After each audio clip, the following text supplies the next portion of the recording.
It's over! He's done it again! Unbelievable! Oh, straight into the roof of the net. Nice one. Straight down the middle. So, a good performance from both. Hi, you're watching Firstpost. I'm Rupha Ramani. Let's get started.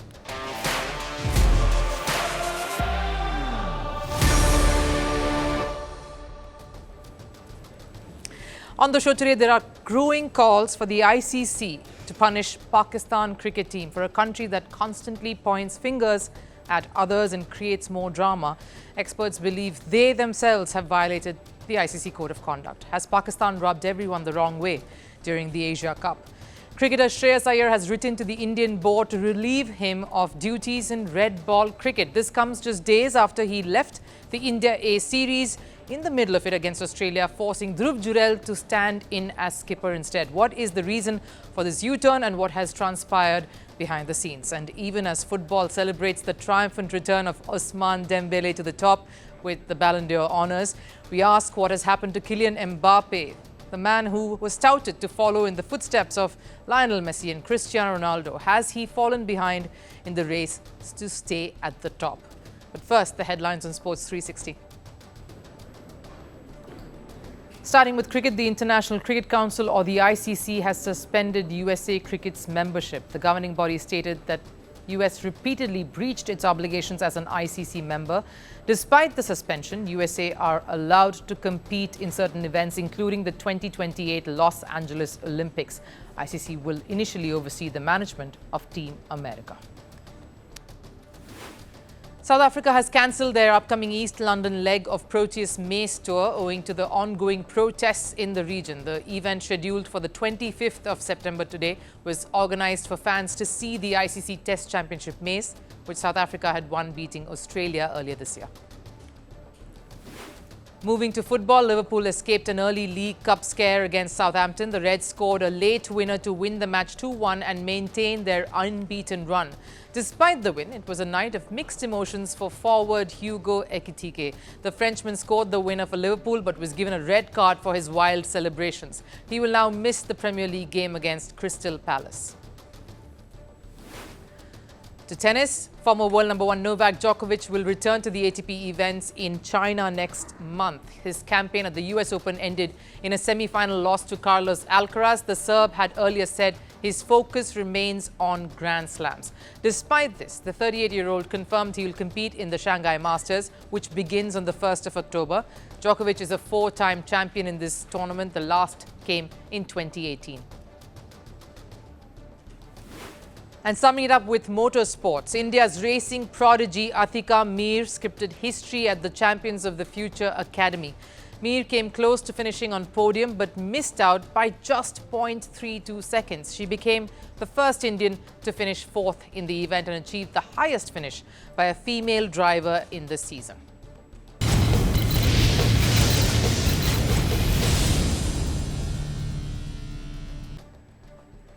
For Pakistan at this Asia Cup, it has been the case of barely. They barely scraped past Sri Lanka in the Super 4. They barely managed to stay alive in the tournament. And they seem to have barely escaped getting penalised for clear ICC Code of Conduct violations. Which is why experts now believe it's time the ICC comes down hard on Pakistan. Ever since the Asia Cup began, Pakistan somehow has managed to keep the spotlight on themselves. Not for their cricket, because performance-wise, their campaign has been but average. It's for controversies. They used India's name and presence to generate noise and sympathy, and in doing so, they have crossed a line. Let's start with the so-called handshake row. For days now, the Pakistan Cricket Board and their players have complained about India not shaking hands after the game. They blamed the ICC match referee, Andy Pycroft, for allowing this to go by without reprimanding anyone. They even demanded the ICC to act against India. But here's the thing, handshakes are customary, not mandatory. It's a polite gesture, yes, surely. A rule, no. Yet Pakistan weaponized it to paint themselves the victims there. But while doing so, they conveniently forgot their own failings. Pakistan cancelled not one, but two mandatory press match conferences. First, against the UAE at a time when they were threatening to boycott the Asia Cup altogether. Second, against India before their Super 4 clash over the weekend. And here's the difference. While handshakes are customary, pre-match press conferences are mandatory. This is why former India captain Sunil Gavaskar blasted Pakistan and called for ICC to act upon it. What needs to be looked at is the avoiding of the mandatory media meet on the eve of the match. Anyone among the large support staff could have met the media. It will be interesting to see if any action is taken for avoiding what is mandatory. Pakistan blurred the lines. They demanded punishment for a gesture that isn't in the rule book. That had a bearing on the relations between the two sides. That was what it was about. But they themselves skipped obligations that are written in the code of conduct before every tournament. The organizing body announces when and where the teams are expected to take part in these press conferences. And that's not all. Pakistan is also forgetting ICC's one key rule, Article 2.5, which states that players cannot insult their opponent with gestures. A rule Pakistan's cricket team violated during the Super 4 match against India.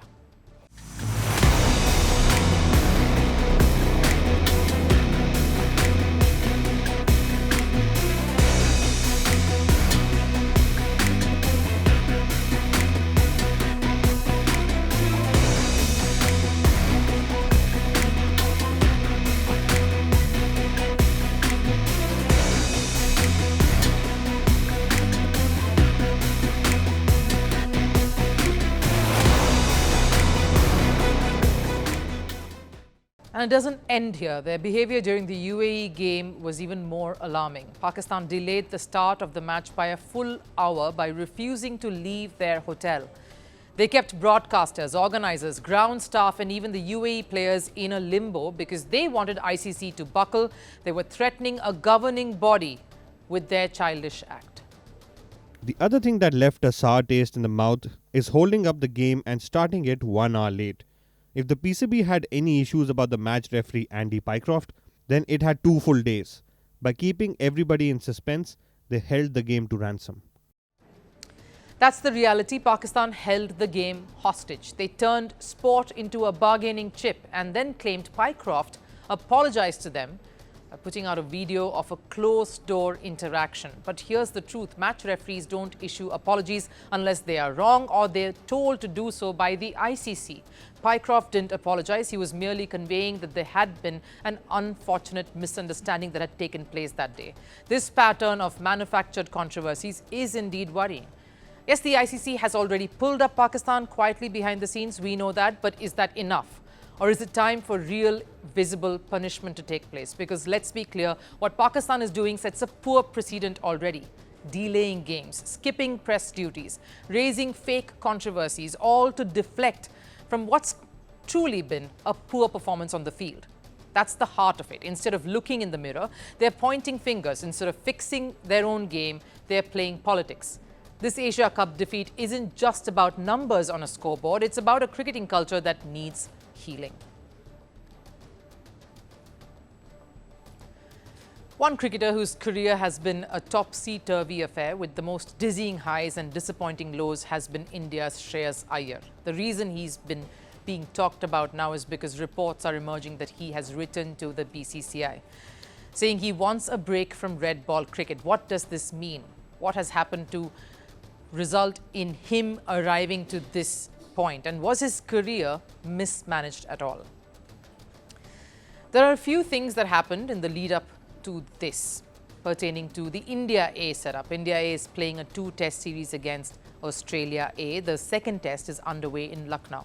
Shreyas Iyer had captained the first, and with a day to go for the start of the second, the batter left Lucknow and went back home to Mumbai with his vice-captain Dhruv Jurel stepping in to take charge in what looked like a very sudden change. Now, I did speak to Shreyas Iyer, of course, and while he says that he was composed and everything was all right, on some level he'd like to believe so, but truth is this has not been an easy few months to navigate for him. Actually, it has not been easy for Shreyas even when things have looked great. Call it what you will, misfortune, an attitude issue or planned mismanagement. Shreyas' absence and below-par performance from the very same red ball cricket more than a year ago is what sparked it all in the first place. The BCCI to come raining down on him, removing him from the contract list last year, demanding him to earn his spot back. play more cricket, play more domestic cricket, and only then could he expect any reprieve.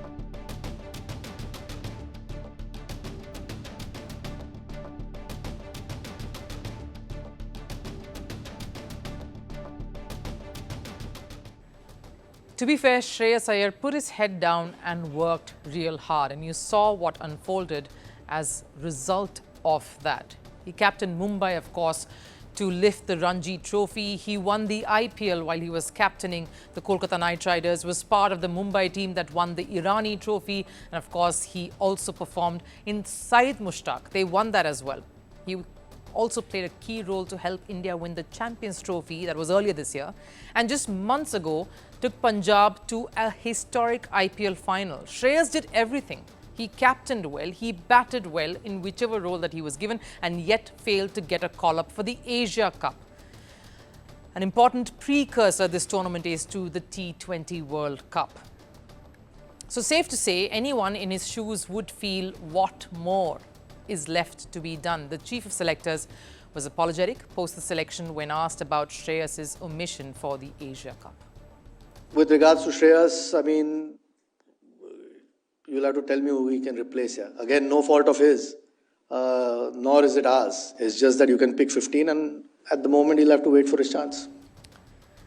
But where does that leave this batter? The first unofficial India A test, for example, against Australia A, which ended in a draw, painted a rather dismal picture. The top and middle order all scoring runs, but Shreyas Iyer. That tells you a story. Talent, skill can help you be a good batter, surely, can help you score, can help you perform. But hunger, there is no replacement for that. The hunger to achieve, to win, that can't always come without encouragement, without vindication, without incentives. You need that at some point to spur you on as a professional athlete, especially when you're putting in the hard yards. It's that boost you're looking for. It's partly what you play for all year through. Did Shreyas Iyer get enough of that? And even if there was no place for him, could his case have been handled better?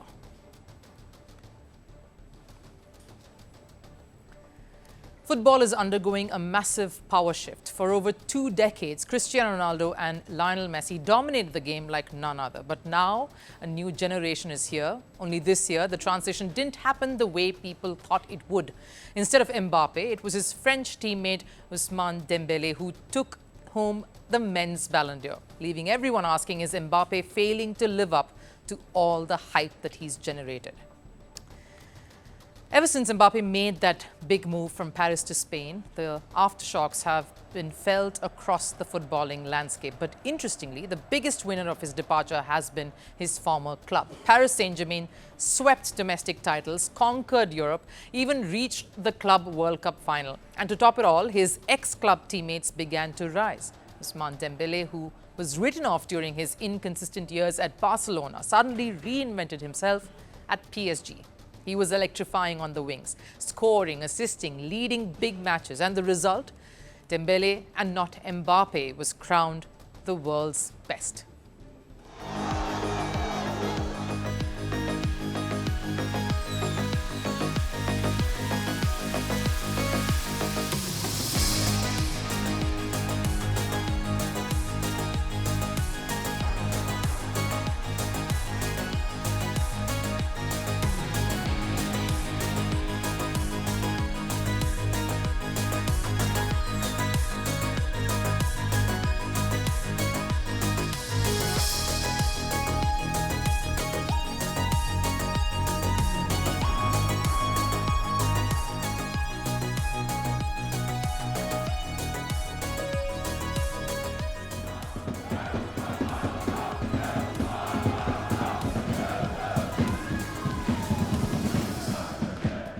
It was an emotional night for the 28-year-old. Dembele even broke down while thanking his family and his club, and why not? This was fairy tale redemption, a fallen star finding his lost rhythm back home in Paris.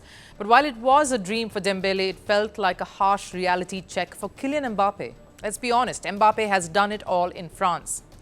Goals, check. Domestic titles, check. World Cup glory in 2018, a final in 2022 where he scored a hat-trick. He's been a serial performer for both club and country. But there has always been one gaping void, the UEFA Champions League trophy, and for that he made the switch to the biggest club in the world, Real Madrid. Expectations were sky high, but reality, a crash landing. Sure, Mbappe was still among the top scorers in La Liga, but Real Madrid collapsed on the big stages. They lost the league to Barcelona. They crashed out of the Champions League and failed to impress at the Club World Cup. Football is a team game, yes. But when you're billed as the next Messi, the next Ronaldo, you don't just score goals, you drag your team across the finish line. And that's the criticism Mbappe is receiving. He entered a winning team, a club that had lifted everything a season before, and rather than continuing the legacy, building upon it, his arrival has coincided with failure. But is it all doom and gloom? Maybe not, because the 2025-2026 season has started well for him. The Frenchman has scored 9 goals in 7 matches. 2 came in the lone Champions League game that he played against Marseille a week ago. He's even assisted once. So clearly the fire is still there. The only question is, can he sustain this form when it matters the most? Scoring goals in September is easy. Scoring winners in a semi-final at the biggest stage, that's what defines greatness. To be crowned the best, it's not enough to be prolific. You need to be clutch. Messi did it in 2009, 2011, 2015, carrying Barcelona to glory. Ronaldo did it in 2014, 2016, 2017. Single-handedly winning finals for Real Madrid. They were big match players, and now if Mbappe really wants to be the true heir to that legacy, he needs to stop chasing mini battles, golden boots, league top scorer tags, and start winning wars.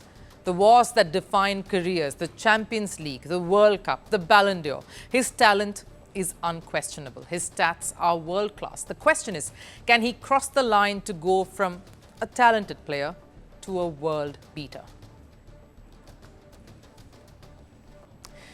Time for last serve. The World Athletics Championship concluded just days ago. While the United States dominated the points table, it's Africa that walks away with newfound pride.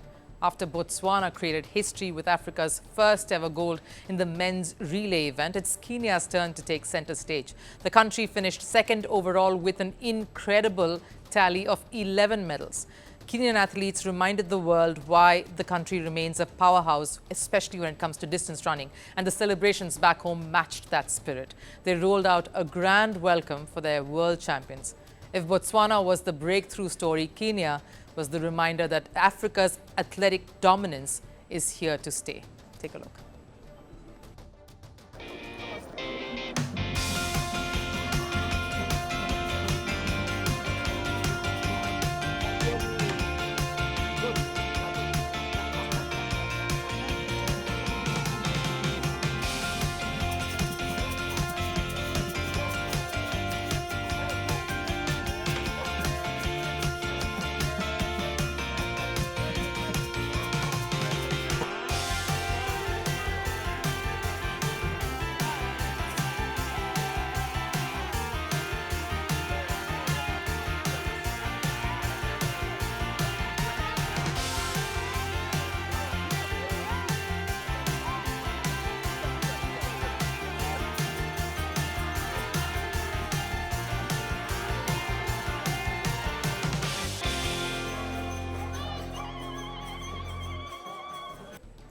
Amazing visuals there, heartwarming that. But that wraps it up here on Firstpost. I'll of course see you again tomorrow. Till then, do take care. Bye-bye.